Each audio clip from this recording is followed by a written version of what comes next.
Okay, so I would like to speak about self love. When someone wants to work on loving himself, I love myself. Who am I? What am I loving? So we are made of body and soul. So let's explain what the body is and what the soul is to get to know what we want to focus on loving. Our bodies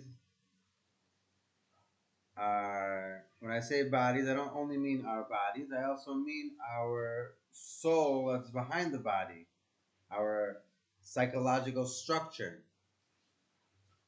In Tanya, it's called an animal soul.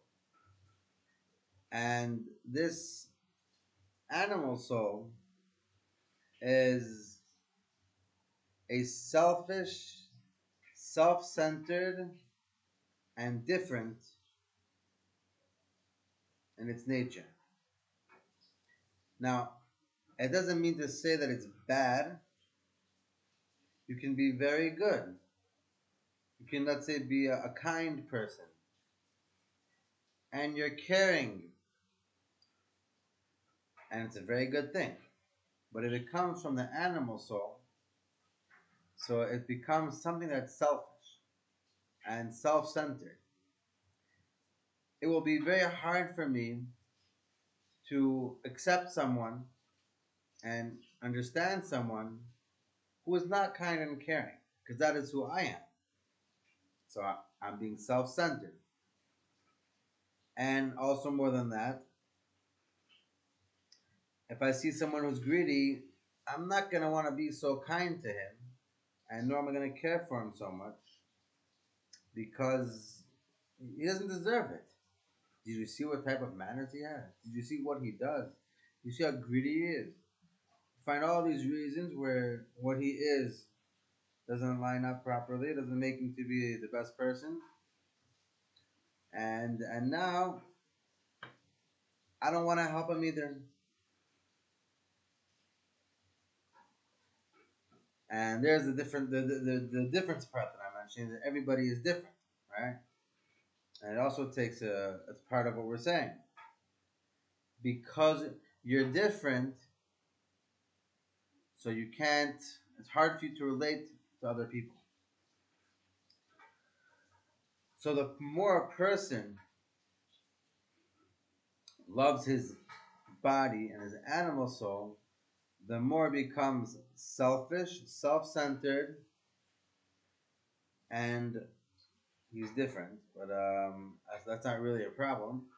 But more of the problem is that he becomes alone because if I'm selfish and self-centered, then I'm focusing only on myself. It's all about me. If you don't fall into the category of a person that I associate with, then you're out of my life, and this person's out of my life, and half the world's not out of my life because they don't fall into the category of a person that I want to be in relationship with, to associate with.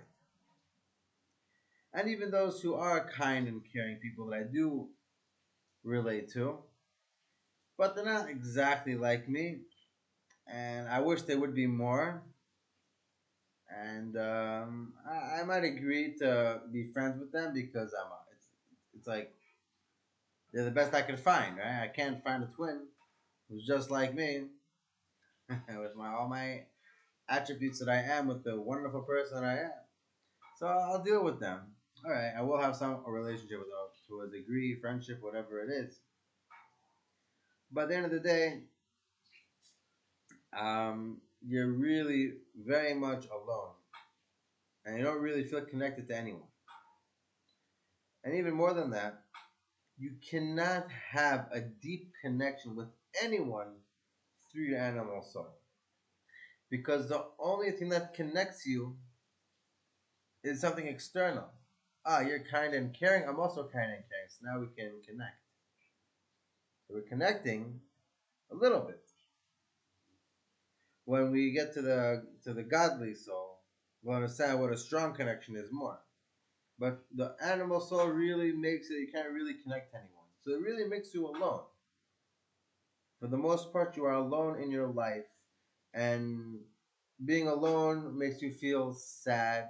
You can feel depressed. You can feel many, many symptoms because of this. You could have anxiety, OCD, ADD. All these things come just from the fact that you are feeling alone because you love yourself.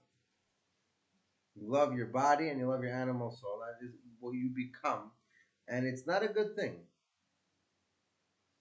So self-love to your body, to your animal soul is not a good thing. Terrible thing. You want to ruin your life?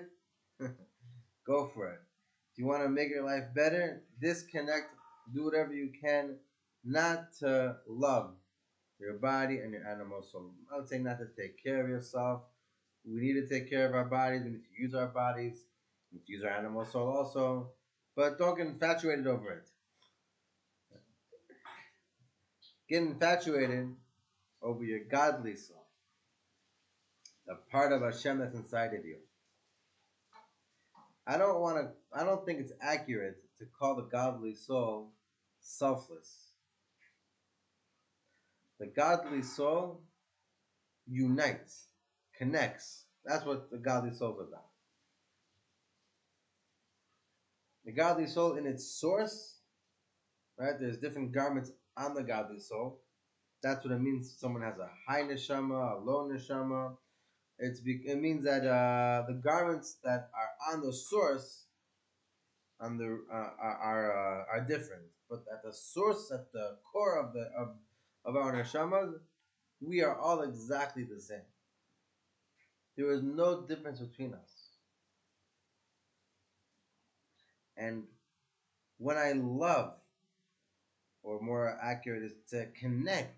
I don't think love is the accurate description of what needs to be done over here. You need to more connect and recognize the godly soul inside of you, become more a part of it, and also love it.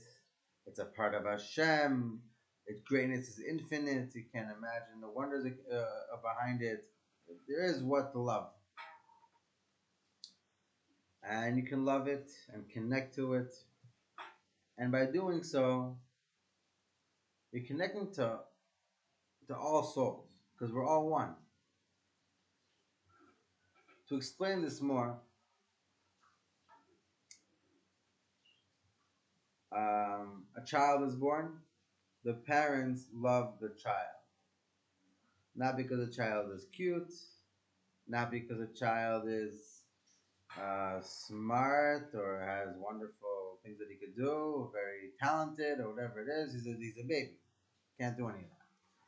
They love the child because it's my child. But it's a similar feeling over here. It's family, you know. I love my brother because he's my brother. I will do a favor for a third cousin because I know he's a third cousin. Third cousin once removed, whatever it is, you know. We're family. I'll help you because we're family. Not I might not even know you. I might not even relate to anything about you, but because we're family, I'm there for you. That's a deeper connection. I'm connected to you not because of something you have, something you do, quality you have, or whatever it is. I connect to you because we're connected. That's powerful. That's something that you can't even like. It'll be very hard to cut that off. If I relate to someone because he's kind, so if he's gonna stop being kind, I'm not gonna like him anymore. You're out of my life.